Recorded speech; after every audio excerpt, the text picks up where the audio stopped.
देखिए, मैं इसके बारे में ज्यादा कुछ बोलना नहीं चाहूंगा, लेकिन एक चीज मैं जरूर बोलना चाहूंगा।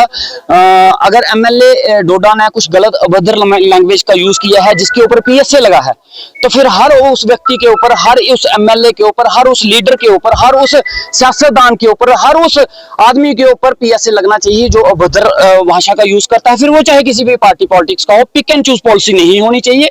और मैं ये भी बोलना चाहूंगा कि कोई भी इंसान है, चाहे वो पॉलिटिकल पार्टी से है, चाहे वो किसी भी पार्टी से है, उसको अपनी लैंग्वेज पे संयम रखना चाहिए। और कहीं ना कहीं हमारा डिपार्टमेंट है, सरकार है, एडमिनिस्ट्रेशन है, वो लोगों के लिए बनी है। लोगों को इस तरीके के कानून ना बनाए जाए कि लोगों को हैरासमेंट हो, लोगों को सड़कों पे आना पड़े, लोग परेशान हो। इन सारी चीजों को देख के एडमिनिस्ट्रेशन को और लीडर को मिलकर काम करना चाहिए। देखिए, मैं आपको एक चीज सुनाऊंगा। पीएसए का मतलब है पब्लिक सेफ्टी एक्ट। जहां पब्लिक को खतरा है, जिस इंसान से पब्लिक को खतरा है, वहां पे पीएसए लगाया जाता है, जिससे लगता है कि इस आदमी की वजह से पब्लिक को खतरा हो सकता है, नुकसान हो सकता है। लेकिन जहां पे पब्लिक ही एक आदमी के समर्थन में पूरी की पूरी उतर आई है, जहां की पूरी, तो उससे पब्लिक को कहां खतरा।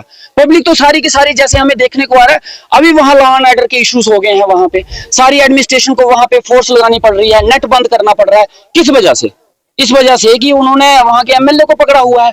तो एमएलए को पकड़ने के बाद वहां के हालात खराब हुए, उससे पहले के नहीं थे। तो पीएसए किस बेसिस पे लगाया गया, मुझे वो समझ नहीं आई है। कहीं ना कहीं मुझे लगता है लोगों की और आवाज को दबाने की कोशिश जो है, अगर उसके लिए ये किया गया तो मुझे लगता है ऐसा नहीं होना चाहिए।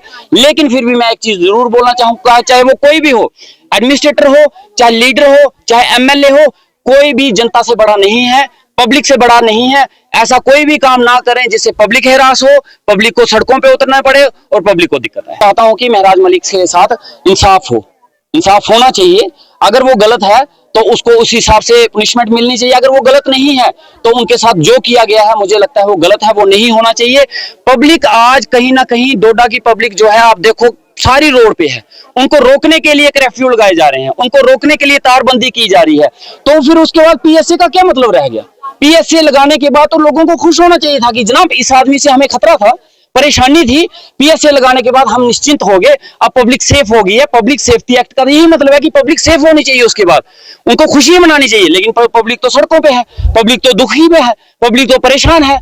तो फिर वो किसके लिए लगाया गया? इसको लेकर आपकी सीएम साहब से बात की? देखिए, हम सारे इस चीज को लेके, अभी मेरी कोई बात नहीं हुई है। हम सारे इस चीज पे लेके, जितने भी लीडर्स हैं, चाहे अपोजिशन पार्टी के हैं, चाहे सरकार के हैं, इस चीज के ऊपर हम बैठ के कहीं ना कहीं बात करेंगे। क्योंकि कहीं ना कहीं एक ये डेमोक्रेसी के ऊपर, कहीं ना कहीं एक इंस्टीट्यूशन के ऊपर एक बड़ा सवालिया निशान है और खतरे की घंटी है कि अगर इस तरीके से ये चलता रहा तो आने वाले वक्त में कोई भी चुना हुआ नुमाइंदा किसी एडमिनिस्ट्रेशन से बात नहीं पूछ सकता, उसके खिलाफ एक्शन लेने के लिए नहीं बोल सकता, उनसे बात नहीं कर सकता। फिर इसी गर्मोगर्मी हम लोगों के काम कहां से करवा पाएंगे, लोगों के काम कहां हो पाएंगे। बाकी हर लीडर को भी संयम में रह के, लैंग्वेज को अपनी कंट्रोल में रख के बात करनी चाहिए और उसी तरीके से पब्लिक के काम करवाना चाहिए।